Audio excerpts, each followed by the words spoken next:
Sound of me? There.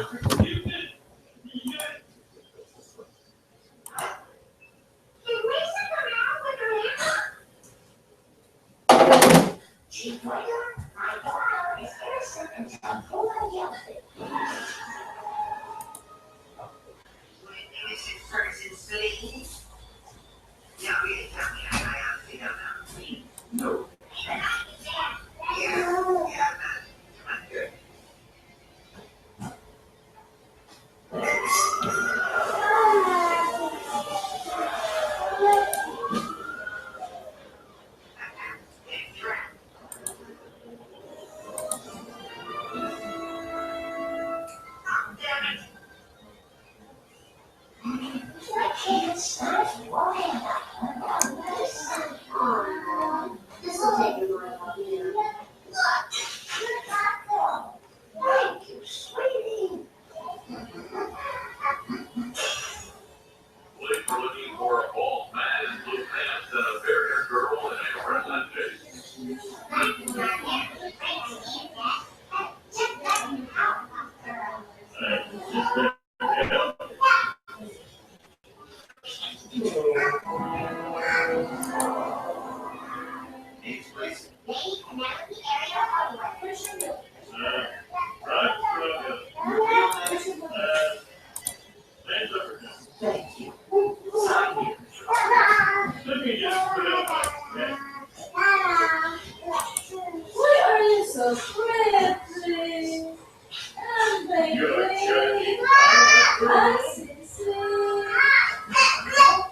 There's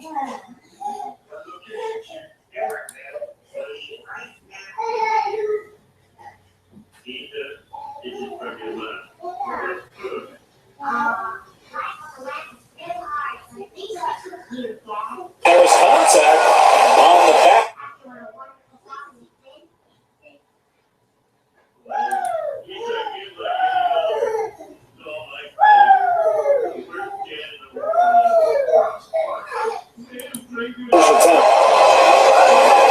So Piper to punt. Wilson is deep. The last punt for Piper went for only 33 yards.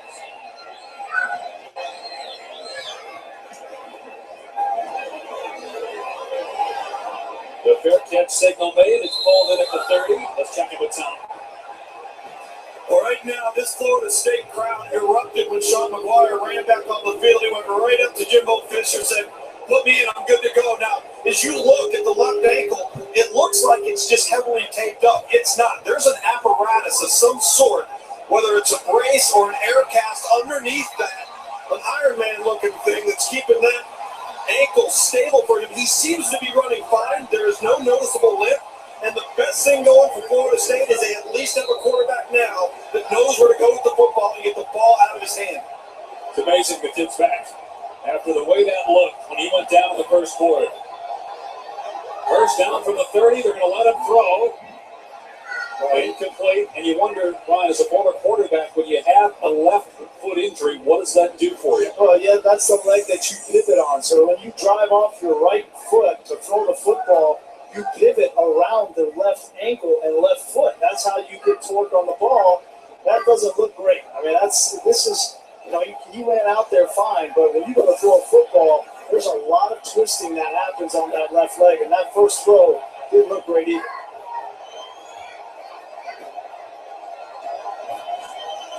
McGuire with time. Now the pocket breaks down. That's a coverage sack.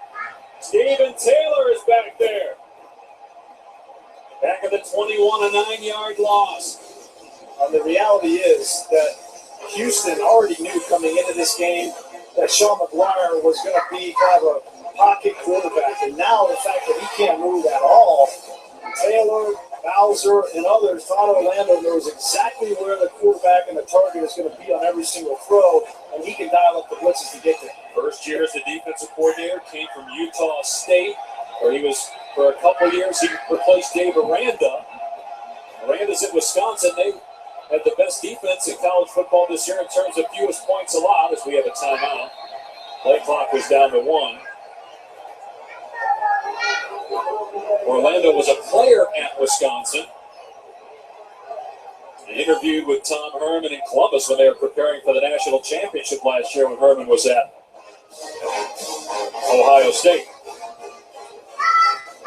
And boy, we weren't sure how this was going to go. You never know in these bowl games. Florida State, with a lot of players that were in a national title game and a playoff game last year, would there be energy and enthusiasm? How much would they care? Now, they're going for 50 wins for their senior class, so it does mean something for them.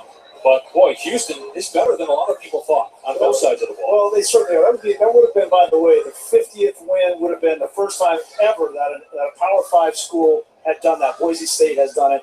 Ohio State has an opportunity to do it. Alabama has an opportunity to do it this year. But I think Houston has come out, and they have held true to what Tom Herman has been preaching. Take your best shot. You got nothing to lose.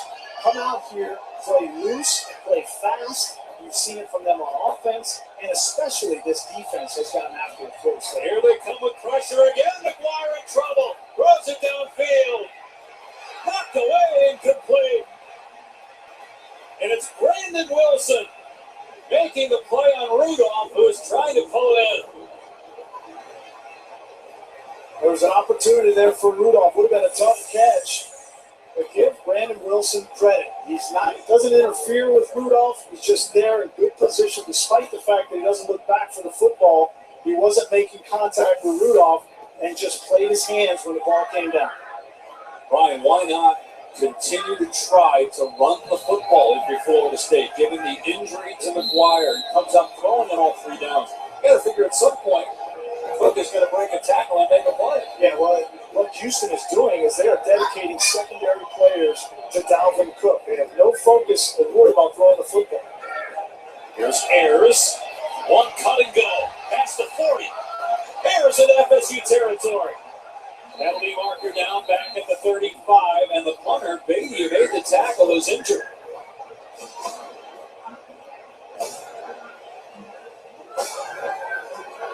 They'll try to walk it off here. This will likely come back. Flag was thrown at the 35. Early return, illegal block in the back, number 80 receiving team, 10-yard penalty from the spot of a foul. First down. Well, Dave, you asked me, why don't they just keep handing it to Dalvin Cook? Take a look. This is what Houston is doing. They are focusing secondary players on number 4, as they should. Up front, they're keeping leverage, and on the back end, Landon Roberts, Taylor, the linebacker position, all they're doing is focusing on not allowing Dalvin Cook to get big plays. This time, Adrian McDonald from the safety position comes up, and then Trevon Stewart 2 times from the nickel spot. He's not worried about going downfield to cover. He's just beating a block and getting into the backfield on Cook. Jackson out of the backfield. Oh, he gets walloped by Erwin James at the 31, but it's a 6-yard pickup. As good as Dalvin Cook has been this year, you can see he's been the most explosive back in all of college football. Todd Orlando knows he's going to take away what you do best. Sean McGuire has to complete some balls downfield to open up those lanes. Harris picks up the first down, pushed out by James. The Houston coaches said we can't just line up toe-to-toe, win the battle at the line of scrimmage all day against this team, but they have. Well, they've done it creatively. They have done it creatively. Tom Herman understands, at least on offense, a lot of the yards have been on the perimeter, not in between the tackles. So it's been a great game plan from Houston so far. Jackson hit by Elliott for a loss on the play of 1. Well, this is the first series we've actually seen Houston go back to a high-tempo offense since the touchdown drive. We've seen them shuffle around, and what they're doing is they're trapping Florida State's personnel on the field. They're not swapping personnel on defense, and that's how they have so much success early on. They've got to continue this tempo if they want to continue to keep Florida State on their heels. You guys, they got Ramsey now shadowing Ayers as Jackson breaks a tackle and is into Florida State territory to the 44. That's a 16-yard run for Jackson. You get these big chunk plays, and Houston wants to ramp that tempo, as Tom said. You mentioned Jalen Ramsey now tracking with DeMarcus Ayers. What that did is it took him out of his corner position, and that allowed for Jackson to get a big gain on the outside. There's Brandon Wilson on the carry, picking up 4. So much was made of this matchup coming into the game athletically. Other mismatches, can Houston hold up? Well, the great equalizer for that is tempo. The less you tempo if you're Houston, the more you play into Florida State's strengths. Tom Herman knows that. It's good to see them getting back to doing that because regardless of what's happening with Florida State on offense, guys, if Houston keeps the football, they've got a lead. They get some more points on the board. Now they take momentum into the locker room here as we head into halftime. And one of Florida State's best defensive players, Lawrence Stample, just went to the sideline because he lost his helmet. He's got to come out for one play. So DeMarcus Christmas, a freshman, comes in on that defensive line. 2nd and 6 for the Cougars. Ward will throw. Out of the backfield is Wilson. He's inside the 30, near the 20 before he's drilled by James. But Brandon Wilson, a dynamic player, he's the only player in college football over the last 10 years to have multiple touchdowns in a single season on offense, defense, and special teams. I really think outside of Greg Ward, he's the most valuable player on this team for Houston in the last 3 weeks of the season because he has shored up that injured running back position. I mean, he's also made plays today at the corner position, big plays down the field. They saw the speed on their last offensive play.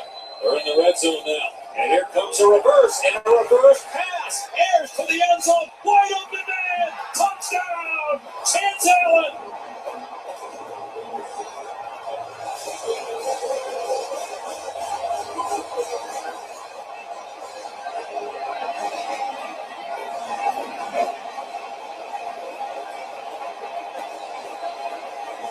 DeMarcus Ayers with his 2nd passing touchdown of the season.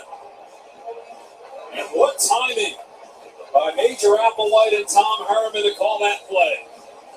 What timing and what a throw. I mean, I thought he was going to throw the ball to the outside of the field, but he throws it back across his body to the middle of the field.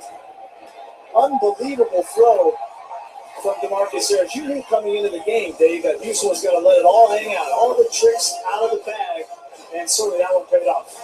DirecTV takes you inside the drive as we take a look at that last touchdown.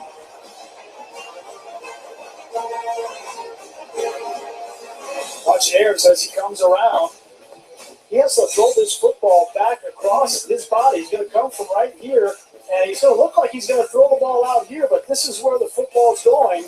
I think it fooled Florida State defensively. Chance Allen just becomes wide open. Everybody's so focused on Greg Ward on the wheel route. But take a look from this perspective. I think he had a read there. He was going to throw the football first to Greg Ward, and Chance Allen was his second option. And I think in mid-stroke, he says, well, I can't throw it to Ward. It's just going to move it back to the middle of the field. A bowling pass. Well, Derwin James lost him. So did Marquez White. Chance Allen ran right by him. Allen, a transfer from Oregon. His 5th receiving touchdown of the season.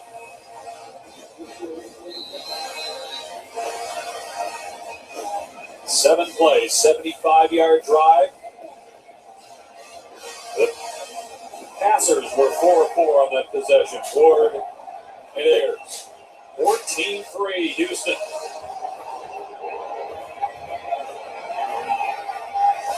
Here's Whitfield running it out for FSU. And he can't make it to the 20. Pinned at the 16-yard line. Boy, Houston on special teams. Been terrific. Keep in mind, Jimbo Fisher has never lost to a non-Power 5 team as the head coach in Florida.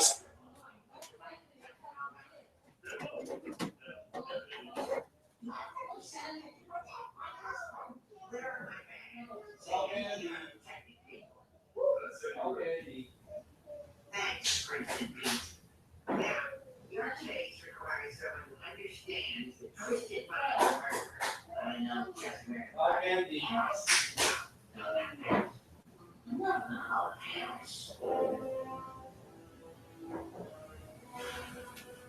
These are our most dangerous criminals. Each one crazier than the last. Come think of it, he should be there, and this guy should be over there. What? You say he's crazier than I am? That's exactly what I'm saying, Detective Henry. Now move it.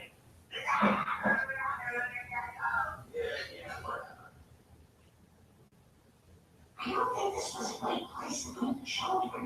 It still beats Disney California Adventure. No, which one you take us? You know, we did muscular. It's right in here. That's the eye. Oh, fine. I gotta do it work.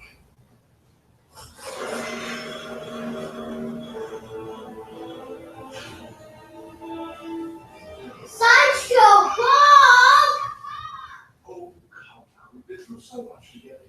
Just go with it.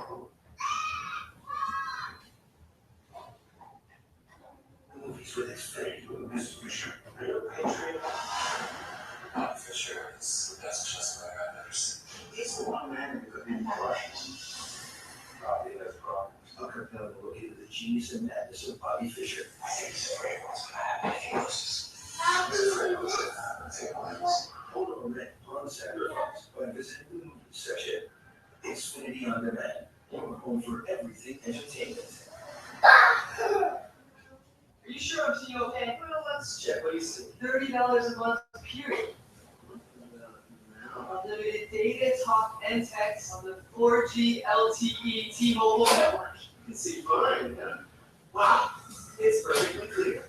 Only Metro PCS gives you unlimited data, talk, and text for $30 period on the 4G LTE T-Mobile network. Switch now to get a free 4G LTE smartphone as a gift from Metro PCS. So 2020? No, 30